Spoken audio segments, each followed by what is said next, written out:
Hello everybody, it's Oliver G from the Earful Tower, and this episode, while we're between seasons and while we're off gallivanting around in Italy, this is a flashback to an episode that changed everything on the Earful Tower. This is from 2019. This is the time I interviewed the supermodel and author Caroline de Maigret, and I want to give you some context on the story before I play the episode. An episode I really like. Not just because it changed a lot of things, it's just a good episode. But what happened, to set the scene, is I saw Caroline. I recognized her. She was the face of Chanel at the time, I think. And she'd put out the book, How to Be Parisian Wherever You Are. And she was on the cover of that book too. So I'd seen her face around a lot. And I saw her on the other side of the road. I ran over. And these were the early days of this podcast, you know. And I said something along the lines of, do you ever do podcast with Australian podcasters? And she sort of laughed, and she said something like, look, I'll be honest, these kind of plans never eventuate, but if you can record on your mobile phone right now in that cafe, I'll do the interview with you. And I couldn't believe it. I had about 30 seconds walking to the cafe to figure out what I was going to ask her about, and to figure out if the mobile phone could record a good podcast interview. And then during the interview, there was all these sounds, you know, the sound of the waiter coming over, the espresso machine whizzing away in the background, clatter of plates, these kind of things. And my first thought was, geez, I always record in a studio. This isn't going to work at all. And at first, I sort of started trying to cut away as much of that noise as I could, but it was no point. There was no use. There was too much of it. And I put out this episode for the first time, 2019, quite concerned that people would find it off-putting. But believe it or not, it was the opposite. It prompted a bunch of emails from people who said the background sound, the ambient noise, reminded them of their honeymoon to Paris or their first trip to Paris or whatever. The ambulance in the background reminded me of this. And it changed everything for me because it made me realize I didn't need to use a studio to interview people. And even a noisy French cafe would do the trick because it was a French cafe. So after this interview, I did an awful lot more out in cafes, park benches, on the streets, this kind of thing, with the ambient noise specifically and purposely there to add something to the episode. Now, 2019 in podcasting years, that may as well be medieval. So I've trimmed around the edges of it, and you're going to hear a sort of shorter version of the one that I put out at that time. But enjoy it. Caroline de Maigret talking about Paris, Parisians, and her life in the city of light. Let's get into it.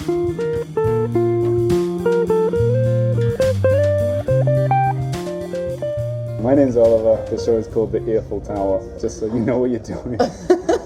Okay. So what I thought I'd start with is it regular for you to be stopped in the street and to walk into a cafe and do an interview like this? No, it is not regular, but you guys seemed cool, and I was just trying to save the planet, so I'm in a good mood. Tell me about how. So you were marching with Parisians today. What was that about? Did you organize something there, or? No, I'm helping. We're trying to gather as many people as we can, because unfortunately that's how politicians work. You know, if you have a lot of people, then they want to be elected with, maybe they'll put one or two laws about it. Right. And so the goal is this a typical Parisian thing, to march in for something that you feel important about? Oh yeah, I've been marching since I'm a little kid. We've gained all our rights by marching in the streets, so I really believe in it, and I believe it works. Isn't that how Marie Antoinette got her head cut off, because people marched against her, that kind of stuff? It is. Yeah. It is. It's called a revolution. Yeah. So we're in the midst of a revolution. It's not a revolution yet, but I think people start to be really angry and realizing it's not tomorrow anymore, but it's now. So let's talk a little bit about, and I know as we were walking up, I said we don't want to only talk about this, but it's kind of something you've become very known for, is being a Parisian and how to be a Parisian woman. Take a look at me and tell me what you think I'm doing wrong. You can be as personal as you want. Okay, the book is not about style though, the book is about attitude. So it's more, the whole book is about explaining to people that I think the Parisian woman was something that was fantasized by a lot of people because of her freedom, and people think it's because of her style and because of her, hair or whatever. It's just I think that Parisian women have realized that it was okay not to be perfect, and they're okay about it. And so it's more about leaving the pressure off. Being Parisian. We can continue. It's all right. Okay. This is quite authentic, I think. And merci beaucoup. Merci, monsieur. Jus de citron. Oui, ça c'est pour moi le Perrier aussi. So maybe you can tell me what we ordered, because I just said I did a trick that I've been doing since I moved to Paris. Is when someone orders something and they know more than me, I say, "Oui, la même chose, s'il vous plaît." What did we order? We ordered lemon juice with Perrier. Okay, so just bubbly Perrier water. Is that what it is? Yeah, with lemon juice. And you mix it together? Yeah. Oh, wow. It's nice. For the juice. Do you like it? Yeah, I like it. That was nice. It's It's zesty. I feel more Parisian already. Okay. You feel more awake. So we were talking about how to Parisian. It's not just about style. It's also about the attitude. It's just the whole consciousness of not having to run after something that's impossible, which is to be perfect. And then then your style is going to be different. Everything is going to be different once you're okay with who you are, and just trying to feed yourself with things that are more interesting. Might it be, books, movies, whatever. That's the whole idea of the book. So do you think? So I've read the book. In fact, I thought You've read the book? I've read it, and I bought it as a Christmas present for my wife, Lena, and it was very successful. I know you toured around a lot promoting it. Do you think that resonated with people abroad because they want not the impossible, but they want to be like the Parisians? Or do you think it's more some kind of fantasy myth about people from Paris that is different? Why do people care so much? I think people care because there is that freedom, and freedom is so exciting, Don't you feel it when you walk in the streets that people are quite, I don't know, I like the fact that here, you take time. I mean, probably in Australia as well. I've never been to Australia, unfortunately. Not yet. Not yet. But I like the fact that, I stopped in a cafe with my friends, and we're gonna rebuild the wall for hours, and there's something very poetic about it, and yeah. It's true. I think, and I think that's probably why a lot of people listen to my show, is because they're very curious about Paris, French people, Parisians, and they, I don't know if they think they can emulate it, or if they just want to, like when it rubs off. If you hang out with someone who you think is really cool and has understood it, if you hang around that person, you hope that it rubs off. And also that's maybe why they come to Paris, to just sort of like capture that kind of feeling that you're talking about. Do you know? Yeah, I think that the pleasure is a strong key as well, and But yeah, I feel that. I feel there is something quite cool and sexy about Paris. What is it? Explain the sexy part. Well, the fact that pleasure is one of the key elements of our life. Might it be from food to the pleasure of the arts. I mean, when you walk down the streets, you're amazed at every corner. I'm still amazed every morning when I walk down by the architecture, we have the chance of having the most incredible exhibitions, theater plays, you know what I mean, and sure. Food, the lemon juice is pretty good as well. Fashion is incredible. There are a lot of beauty in Paris, and there's a lot of poetry, and yeah. So tell me, your book was obviously successful. Did it surprise you that it took off like it did?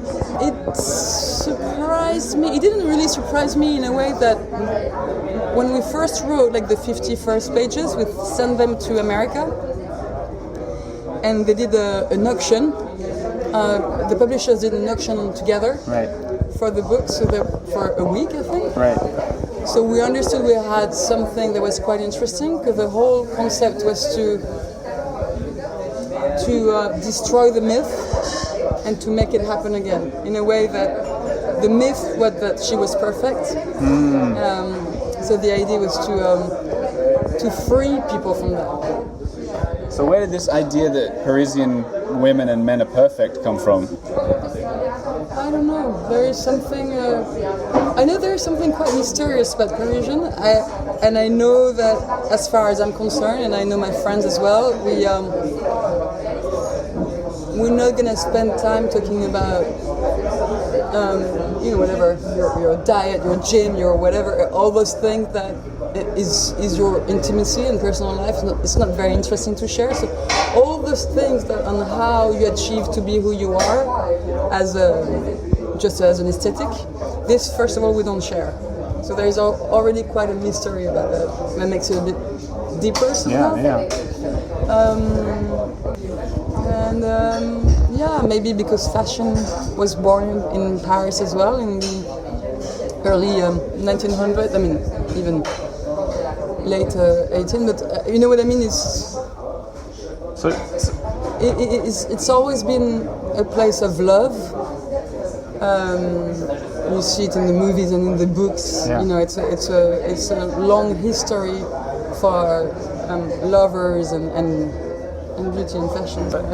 Tell me how that makes you feel as a Parisian woman. Some might say like the ultimate Parisian woman, right? How does it make you feel when you rolled your eyes when I said that? But how does it make you feel when you see a movie, like a typical movie set in Paris, maybe an American movie set in Paris? Do you watch that and do you go, oh my God, so far off the truth? Or do you does it irritate you? Or do you? No, you know what? I love cliches.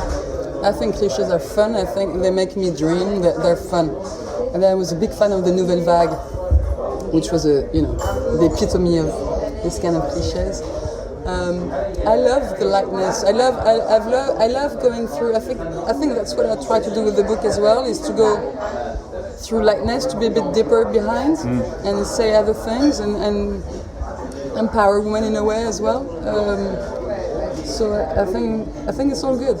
One thing you said that I'm interested about is Parisian women, when you guys hang out, you don't talk about diets and stuff like that. This is so far from my world because I've been here for 4 years in Paris. I know so few Parisian women, and let alone hanging out with several at once. Does that say something about Parisian women, that they don't tend to break out of their own circles and hang out with foreigners like me, or people who are, is it a kind of a clique, like a club? Is that something or is it just that they don't want to hang around with me? No, I don't know.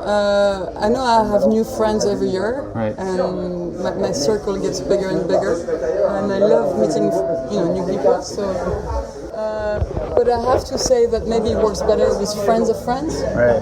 That's how it works usually, to really get in the circle. But is it like your circle of friends, are they mostly Parisians from Paris, or do you go like, we'll bring in someone from Avignon this year? Or no, there's people from everywhere. All right, one thing we need to talk about, and a lot of Parisians are not from Paris. I know. For like 3 years, I didn't think there were anyone that was from Paris. I'd meet someone who lives here, and they say, "Oh yeah, I'm Parisian." I'd say, "Oh, where were you born?" And they say, "Brittany." And then I had this theory that there weren't any Parisians, and then someone said, "Look how many hospitals there are, you idiot! Of course, there's people being born here." They are. I'm a real one. Really? Go on then. Where were you born? Like which arrondissement? Where I was born? Yeah. Well, I was born in a hospital in Neuilly. So that's technically outside of the periphery, right? Yeah, but that's not where I was raised. Yeah, well, I'm just going by the passport. Oh, by the hospital, okay. Well, that's my way of doing it. Yeah. But where were you raised? Were you brought up in central Paris, or yeah, whereabouts? In the 8th. Oh, cool. And now where are we now? The 9th. Pigalle. Yeah. Is this kind of like your hometown now, where you're hanging around? Yeah, well, I'm a music producer as well, and our music studio is 5 minutes from the house, and all the guitar shops are here, and mostly my friends and the cool bars. Yeah. Can you recommend any cool bars? Around here? Yeah. Well, I'm like, yeah, and then, I'm going to keep them for myself. No, I can't. What about the cool ones that you don't go to anymore? Yeah, exactly. That's what I was going to tell you. That's all right. The second tier of bar. No, there is Le Mansard is always a good option. What's it called? Le Mansard? Le Mansard. It's 1 Rue Mansard. How do you spell that? Mansart. Which one was this? Hang on, we've got the producer, lovely Lena, stepping in. What did you say? Hi, we were there last weekend. Where was this? With Hilda. The Hotel Amor. I don't know where I go. Yeah, Hotel Amour is a good place as well. It's around the corner. Le Mansart, I like the Mansart because first of all, the kids that are working there are really cool, but it's always at night you have good rock and roll music, and I'm a rock girl, so that's what I want to hear. Is that the kind of music that you're producing, rock and roll music? Yeah. What sort? Can you? I mean, I would have explored this before we sat down for the interview, but I don't have a label anymore. Okay. So I don't have like all my bands that I used to have before. It was from punk rock to. I even produced country rock. Oh, cool. All kind of lots of different rock. But I stopped the label. I only produce now. What I like to tell guests is that this shows the guest is also Paris as a city, and you were talking a bit about how you found it like beautiful and poetry and that kind of stuff. What separates Paris from all the other cities in the world that you've been to?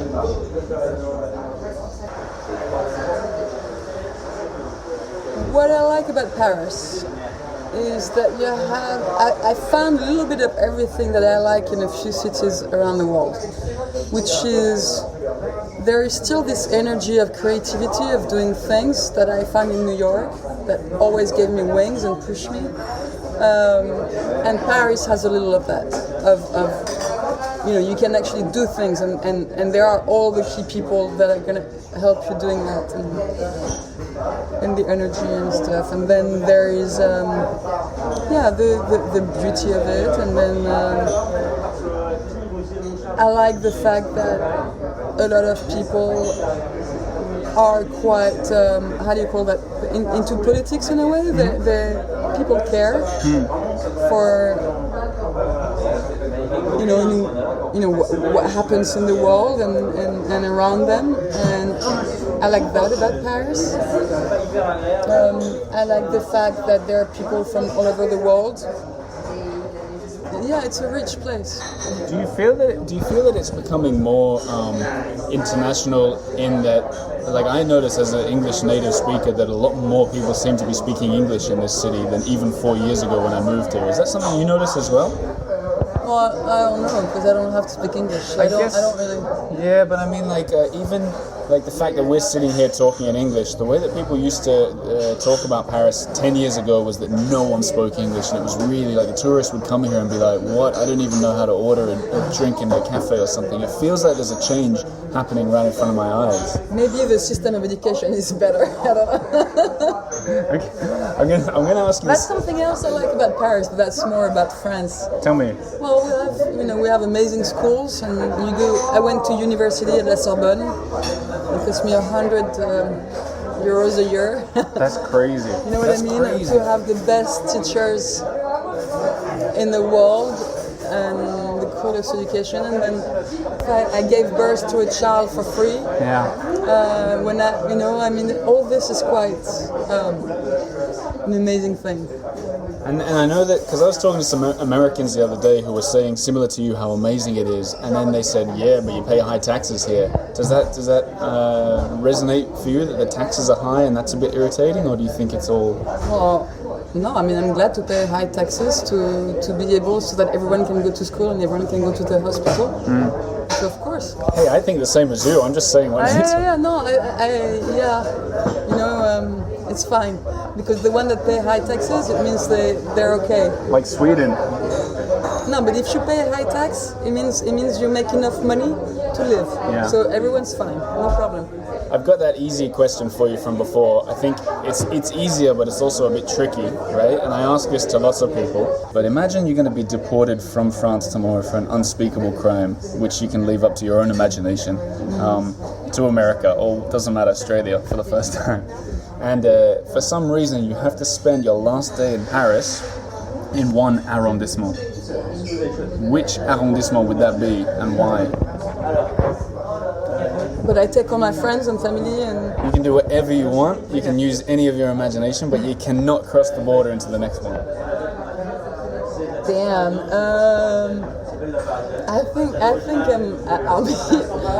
I'll just stay around home and I'll stay in the 9th.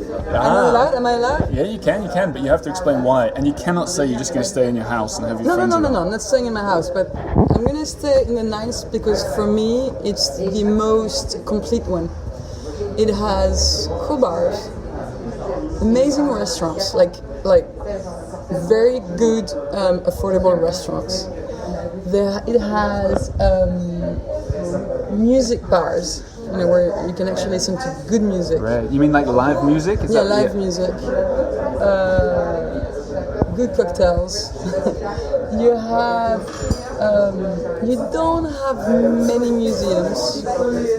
That's not. There's one I went to, the Gustave Moreau. You have Gustave Moreau, and right here in the street you have Musée de la Vie Romantique, of the romantic life, which is quite nice. But then my favorite one in Paris is Le Bal, which is quite a photographic kind of a museum, quite political, always with like big reporter. But it's in the 18th. I'm sorry, Caroline. So sorry about that. You're not allowed to do it there. You can do that the day before, but forget it. You have the Phono Gallery Museum, which is the museum of the sound of all the machines that made music since the very first one. I find it hard to believe you'll spend your last day going to 6 museums around the night. No, I'm saying it's why it's complete. Okay. So why it's a complete one. So where we? There's something very homey about the 9th. It's touristic, but not too much. And I know every single person. The 3 streets around my house. It's just really cool. Something I'd love to ask you about. So I've moved into Montmartre, and I find it's a real villagey feel, and that everybody, the baker, the butcher, everyone knows each other and will happily talk to. It's nice, no? I love it. But I thought maybe it was just a Montmartre thing. Is that something that you can do anywhere in Paris? Anywhere in Paris, I've had that. Even in like Rue Montagueil or something like that? That's really... Yeah, of course. Yeah. You have the same people every day. So what's your tips to someone like me who's recently moved to Paris as a foreigner, or maybe imagine some Americans or Australians listening to this who are coming for a 1-month stay? Do you think it's worth trying to befriend the bakers and the butchers, or do you think you can forget it? I don't know, don't you think it's nice to try to have friends everywhere? Yeah, so how do you do it? What do you tip them, or no, slip them a 20 for a baguette? You smile and you talk nicely, and people are nice when you're nice, I think it's the vibe you give to people. I'm so glad I've got you as a real Parisian here, because I've had a long question for a long time. Do you smile or not in Paris? And people have a mix of the two. I think maybe you wrote about this in your book. So you just told me that you should smile in the baker. You should just smile in life, I think. Maybe, when I wrote the book, it was 5 years ago, I wasn't the same person either. And I want to be living in a world where people are actually nice and smile and try to be good to each other, honestly. Yeah. It makes for a better world. Yeah. A few more questions before the world I want to live in. A few more questions before we finish up. I realize we've been talking for 25 minutes already. Went quick. Because it's great. I feel like you're a fountain of knowledge that you can correct me on something. Is it true that the area... I wish.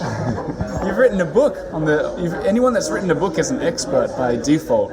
Yeah. It's 5 years ago. I've changed. So was that a game changer for you, writing a book? Because a lot of people say that once you're published, even it doesn't matter what you've written, people go, "Oh, she's got a book. She knows." You know what I mean? Yeah. Well, I didn't write a Nobel Prize, huh? Not yet. But here's the question I wanted to ask, is that people say that this part of Paris, south of Pigalle, is called soapy. Yeah, I think it's just the foreigners that say that. I'm so glad you said people, like a few shops maybe, that try to make it a thing, it's just marketing. So it's not really, the Parisians wouldn't say that. Well, I would hate saying that. I would feel so embarrassed. What I understand is that it came from, so there's Soho in New York, south of, I know it's not Houston Street, you pronounce it different, Houston Street. Yeah, right. And in London there's Soho as well. But that's named from a hunting call, like Soho, because it used to be the hunting ground. And then people are just trying to make them up everywhere. And tell me, okay, we can finish on that. The idea of Paris from a foreigner's perspective, and the places to go and not to go, not because they're dangerous or anything, just to make the most of your time here. And if you can consider that we've already promoted the 9th arrondissement, where else in Paris would you send people who want to see the real Paris? You need to hang out in Saint-Germain-des-Prés. It's always quite exciting in a way. You know, it's the districts of the writers from the time, and you know, of Jean-Paul Sartre. I heard that people that live on the right bank don't go over there though. It's like a holiday to go over to the left bank. Yeah, it is a holiday. Why do people say that? Well, because you know it's very clean. It's very. It's pretty. Yeah. There's not much to do, really. Like there's not much reason, but I like to go when it's spring or summer. I go with my scooter. You got a scooter as well? Yeah. What sort of scooter do you have? It's a very shitty Peugeot. Do you know what? So Lena got me a scooter as a surprise gift, and for our honeymoon, we drove 4,000 kilometers around France in a love heart shape. Oh, how cool! Yeah, never again, Why? Caroline. Because the top speed is 45 kilometers an hour. Because you took a 50. Yeah. What have you got? I have a 50 as well, but I only stay in Paris. It's good enough. We crossed the Alps at 10 kilometers an hour. Oh shit, that's funny. That's funny. Even the Tour de France would go faster. Yeah, I know.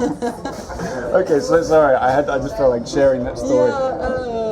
Yeah, and I love riding by the river, so I often go left bank for that. But like the left bank, I think Montmartre is important. I would go. Where would I go? I think every arrondissement, Le Marais is good. What color is your scooter? Black. Black scooter. Mine's red. We should go for a ride one day. Yeah, no, it's fun. Scooters are fun in Paris. It's a nice drive. No? Absolutely. Paris is so small. That's why when you ask me where to hang out, it's like it's everywhere you should hang out because it's so small. Yeah. It's so small. I mean, you have to go everywhere. What I always try to tell people is when they come for 2 or 3 weeks, I try to tell them to go have an Airbnb in different areas. Yeah. Change every week. I agree with that, but even so we live in Montmartre. I sometimes want to just for 4 days rent an Airbnb in, I don't know, Montparnasse or something, just to try life over there and see what it's like. Yeah. Do you ever do that kind of stuff? To rent an apartment. But you know, like go and just stay in a different part of town because it might be fun. I don't do that. I don't do that. I want to do a house swap. If I had a friend who lived like in the Marais, I'd be like, yeah, let's switch for a week. I think it'd be awesome. Yeah, no. But you've been here your whole life. I've only been But here. I do force myself to go in different areas. Yeah. For as a restaurants or just to hang out. Everyone is out in the streets in Paris. Like as soon as the sun comes out, we're all on terrace. Yeah. What about you like to walk? Yeah, I only walk. I mean, if I don't have my scooter, I just walk. Okay, I want to end on comparing notes about something. I bet no one's ever had this conversation with you before. Favorite streets. How's the drink, by the way? You enjoying that drink? Is this what you always get?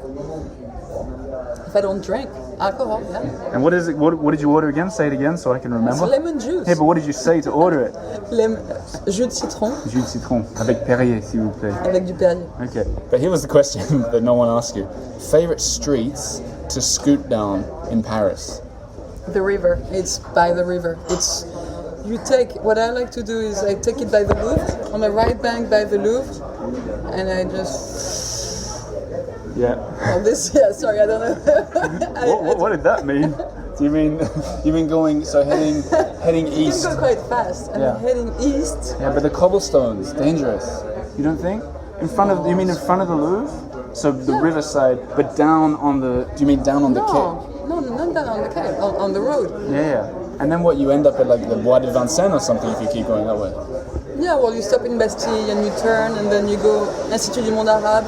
Oh yeah. And you come back on the other side. I love it. I got one of my favorites. Tell me what you think. Is the other side of the river. So you cross over at Notre Dame and you turn right. I don't know the name of that street, but immediately right once you crossed onto the left bank. And then if you go all the way to the Eiffel Tower. Yeah.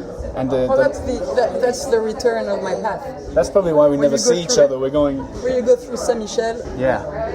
And you just go straight to the Eiffel Tower. And the best bit is on that road, at least, the lights change almost perfectly, so you get green all the way. Have you noticed that? Same on Boulevard Sébastopol. Yeah, of course. That's everywhere in Paris. Is if it? you have the same speed, once you go on green, then you should always have green. And that's why it's faster on a scooter than in any other mode of transport. Yeah. Okay. I think we can finish on that note. I know you have things to do. Thanks for being on the show and for teaching me all about how to be a Parisian. You're welcome.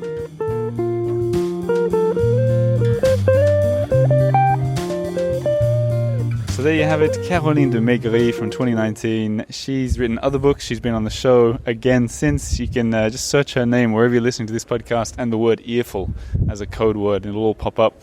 Otherwise, if you want more from me, like I said, we're between seasons at the moment, so the episodes are a little sparse, but I highly encourage you to go and check out what we're doing on the Earful everywhere. Currently in Rome, new episodes coming out every Friday. I'll finish this episode with that promo trailer that I've done to tempt you to go and listen to the Earful everywhere.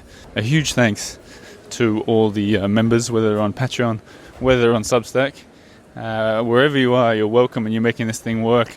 But also a huge thanks, as I pass another Parisian cafe, a huge thanks to everyone who's been booking our walking tours lately. I've met loads of you and so have all of my guides. It's been great seeing the listeners come to life and sharing our Paris. So check out the earfultower.com/tours for an insight into what we offer.